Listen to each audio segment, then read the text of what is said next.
Hey friends, welcome back to the Hosting Mom Life podcast. I know it's been a while since I put out an episode. I've been taking a little much needed break. If you enjoy episodes like this and find them valuable, it would mean the world to me if you like, rate, review, and share the podcast wherever you watch or listen. Your support helps me to reach more moms just like you who can relate to the information that I'm sharing, who can relate to the experiences that I'm having. So today we're going to be kicking off a brand new series on prenatal nutrition. And we're starting with the very beginning, which is the first trimester.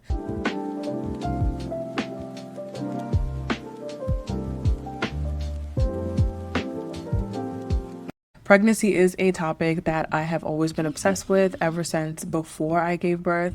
I always knew that I wanted to become a labor and delivery nurse. I still am not a labor and delivery nurse. That doesn't mean that I cannot speak about birth because I have gone through birth. And in preparing for the birth of my first child, my first daughter, I did so much research and I learned a whole lot through that experience that I was like, you know what? I want to educate myself as much as possible because I want to have the best pregnancies, healthiest pregnancies, and also just the best birth experience. I did my best to do that both times that I've been pregnant and both times that I've gone through prenatal, postpartum. Those were times where I was glad that I did the research and I was glad that I learned all that I learned because it helped me prepare for labor.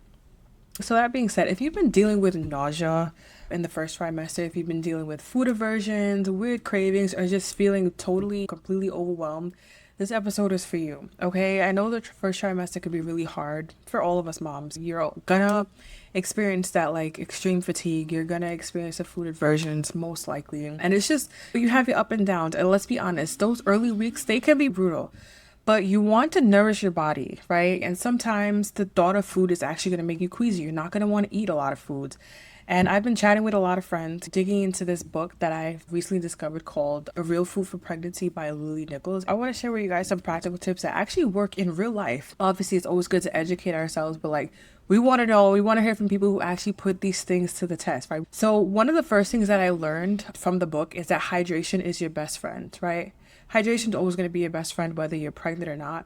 But plain water can be tough when you're nauseous. I learned a couple of tricks along the way in my first pregnancy because I knew I needed to stay hydrated. I wasn't about to be out here just being dehydrated all the time, especially working as a night shift nurse. I was like, I need to hydrate myself. Like, I need to make sure that I'm getting the hydration that I need. There are some tips and tricks that I have that I want to share. One of the things would be getting ice cold, going ice cold with your water. So for some moms, chilled water with lemon or even coconut water makes all the difference.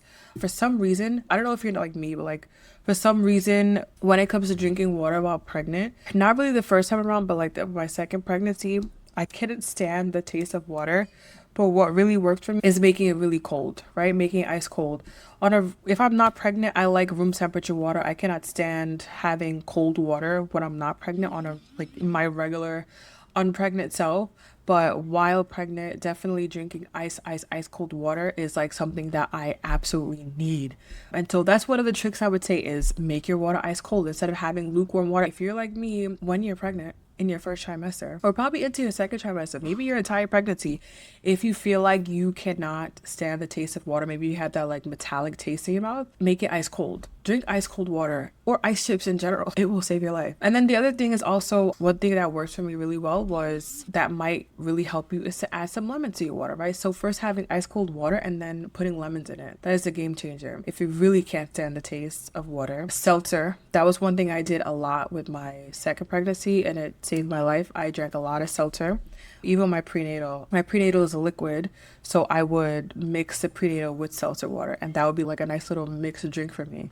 And then coconut water. If you go to a store and you see Vita Coco coconut water on the shelves, please do me a favor and do not drink it. Vita Coco, you're on notice because you're out here poisoning people and people don't even know. Vita Coco has been known to have their coconut water on shelves and they're full of mold at the bottom. You don't know how long it's been in the package. There's a great chance that if you take that Vita Coco, because this is what happened to me, if you take that coconut water and pour it into a cup, you will most likely see that the coconut water looks moldy. It's like slimy looking and you'll probably see something come out. If you pour the entire thing out, you'll probably see something come out from the bottom. Just know that that's not safe to consume. It's not safe to consume. So you should probably not drink Vita Coco coconut water. And I told them, like, if you can't handle, or for them, they generally just don't like the taste. They don't like the taste of water while pregnant. and you need to stay hydrated and you need your electrolytes, coconut water, but don't go for Vita Coco because their stuff can be poisonous. What I like to go for instead is Harmless Harvest. When I was postpartum with my first, one of my best friends actually bought me a case of Harmless Harvest coconut water. She put me on and changed my life all at the same time, because even before that, I was never somebody who liked coconut water. After my first, for some reason, I became obsessed with coconut water because of Harmless Harvest, and now I have a subscription to Harmless Harvest coconut water because of the tariffs. Do not drink Vita Coco. Opt for Harmless Harvest coconut water, okay? And of course, adding electrolytes without the added sugar can be so helpful. So if you can't do the coconut water, you can add some electrolytes to your water just to make sure that you are hydrating and making sure that your cells are being hydrated and making sure that you're hydrating your baby. Bone broth, it's another lifesaver because it's soothing, it's full of minerals, and it's easy on your stomach. You could slip it slowly like tea. When nothing else sounds good, you could put it in soup, but for me it was mostly like sipping it slowly at the beginning of my night shift that really just helped carry me when it comes to acid reflux and nausea. Another thing that came up in conversations with friends in talking about pregnancy is grazing. Okay, sometimes eating small amounts every couple of hours, think like, a few crackers, a piece of cheese, a handful of nuts, dates, any granola, anything that helps to stabilize your blood sugar so that it could keep the nausea at bay, right? I didn't have crazy nausea with my first two. With my second, I had a little bit of nausea. It was like very subtle, but what I used to do is I used to either chew ginger gum or just keep stacking. I was just always stacking. And it really does change your life. And just, make that first trimester as, I guess, survivable as possible. Now let's talk about supplements. A good quality prenatal is very important, of course. There are so many different types of prenatals that you can get on the market these days, but there are two nutrients that deserve a little extra attention when it comes to the first trimester. I think pregnancy in general, like the entire span of pregnancy in general, and those are magnesium and iron. Magnesium and iron. So magnesium has actually been a game changer for headaches and sleep for so many moms, so many pregnant moms, and it can actually even help with constipation. It's so good for keeping things moving along and making sure that you're not getting backed up. So definitely talk to your provider, but many women find that they need more than what's in their prenatal, and so they will opt for taking a magnesium supplement. So definitely highly suggest that. And then there's iron, right? So during pregnancy, your blood volume increases dramatically, okay? So you need more iron in order to support both you and your baby, right? Real Food for Pregnancy does an amazing job at explaining why iron-rich foods like grass-fed beef, lentils, and spinach matter so much during pregnancy. And if you're prone to low iron, this is definitely going to be worth paying attention to early on. And what I will say is that if you're going to be taking an iron supplement, definitely remember there are some iron supplements that come with the vitamin T already in it. But if you're not going to take one that has a vitamin T already in it, definitely consume some vitamin T in it because it's so important for making sure that you're absorbing. All right, you want to be absorbing the iron, and also it's going to prevent you from being constipated. So we have those two things working together. We have the magnesium and the iron, and you got to add in your vitamin C just to make sure we are staying as far away from constipation as possible. And if you are pregnant and you are already experiencing, that acid reflux, you're not alone because it is a common symptom that women face. Yes, there are ways that we can make sure that we keep it at bay right from the start, but sometimes things happen and you can't control it, and you want to make sure you can do what you can do in the moment. So a lot of moms actually notice that it starts early on. For me, my second pregnancy, it definitely started early on. For my first pregnancy, it came a little bit later, and that's how I really felt like I was having a girl, because I was like, this is, I don't know if it's one of those old wives' tales or whatever, but the acid reflux came on way later.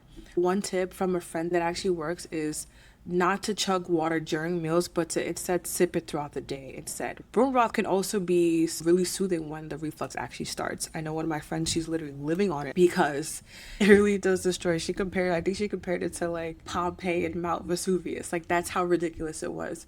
Get you some bone broth. And do not underestimate coconut water here. For me, coconut water is definitely also a lifesaver. It hydrates without being too heavy, and it can also help to avoid that bloating and uncomfortable feeling after you finish. So all these things, they work together. They're so good for your body, and they tackle multiple different things all at once. So keep that in mind. Add it to your arsenal. And I know that the first trimester can feel like you're in survival mode, but you are doing amazing. Listen, this entire pregnancy journey, you're going to be building body parts. You got the arms, the legs, the organs, the brain, the heart. All these things are growing in your body. So your body's doing a lot of self-replication and just creating during this first trimester. So the most important thing you could do is try your best to stay on top of your nutrition and your nourishment. It is hard with the exhaustion, the extreme exhaustion, the not having energy to do anything, no motivation. Some people are able to continue working out and like eating well during that first trimester, and some people are not. However, if you could focus your attention more on your nourishment and your nutrition, is definitely going to help with the long run of the pregnancy. Okay, so you're doing amazing. And if all you can manage right now is cold lemon water and bone broth, that's okay, because it's still good for you. It's still good for the baby. It's giving you some energy. The nourishment that you're giving yourself right now is not really about perfection. It's more about having grace on this season that you're in. You are going through a huge transition, but also you have been blessed with this gift. So wouldn't it be better to enjoy this gift and really cherish this gift by making sure that you are giving it everything that it needs? And yourself, right? Giving yourself everything that you need in order to enjoy this big experience. This is life-changing, life-altering experience. So in the next episode, we're actually going to be moving into the second trimester, okay? We're going to be talking about superfoods, which, to be honest, all these things apply to all of the trimesters, but these are just things that I want to briefly touch on because obviously I'm going to be going way deeper into this. So in the next coming episode, we're actually going to talk about superfoods, smarter supplement strategies to really be thinking about in your first, second, third, second trimester mostly, and how to boost your energy naturally. Because yes, for most moms, your energy does come back a lot more in that second trimester, but you want to make sure that if it's not coming back, this is what you want to do. Iron is going to be your best friend. If you are still really low energy in your second trimester, you're definitely going to want to check on your iron levels, speak to your doctor, and get on an iron supplement. And before we wrap up, I'd love to hear from you. I want to hear from all the moms who have been through their first pregnancy, multiple pregnancies, who have experience with that first trimester nausea, the acid reflux, the hyperemesis gravidarum. I want to know what helped you handle that first trimester and the first trimester nausea, the food aversions, all that stuff. I want you to share your tips in a review or send me a message or write it in the comments. I want to include some of the listener favorites in the future episodes because I feel like as moms, we need to support each other in this journey. We all want to know what worked for somebody, and even if it didn't work for you, you know that you're not alone, and there are millions of women who have gone through these things. And there's a solution somewhere, right? And there's a lot of work being done in the functional nutrition space and just functional nutrition in general that has really been revolutionizing how we see pregnancy as millennials, I feel like, or as Christians in general. And yeah, sometimes we don't need to turn directly to pharmaceuticals such as having to take Zofran your entire pregnancy, having to take Unisom or all these other over-the-counter meds, or just prescribed medications. Sometimes there are some things that we could do. And I'm not saying this to turn away fully from medicine and from Western medicine. All I'm saying is that there are better things that we can do before we get to a point where we have to seek, because like in nursing, one thing that we learn is obviously you want to go least invasive to then most invasive, right? So what is the least invasive thing that we could do before we get to the most invasive thing? What is the least invasive thing that we could do that is going to help us in the moment and then help us to continue on without having to get to the most invasive thing, if that makes sense? Thanks for hanging out with me today. Until next time, take care of your body. Lean on your faith in this amazing time, because at the end of the day, pregnancy is a gift. Giving birth, having children is a gift. It is a blessing, and the best thing that you could do is literally just cling to Jesus. Lean on your faith in him, because at the end of the day, this is the most vulnerable and the best time for you to literally, he wants you to rely on him every step of the way.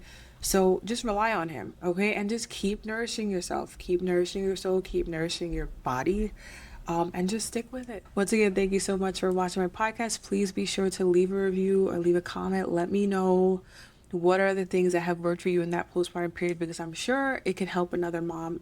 Aside from the tips that I've given, I'm sure there are so many other things that have helped other moms that could help us to get through that first trimester and beyond. Thanks for watching.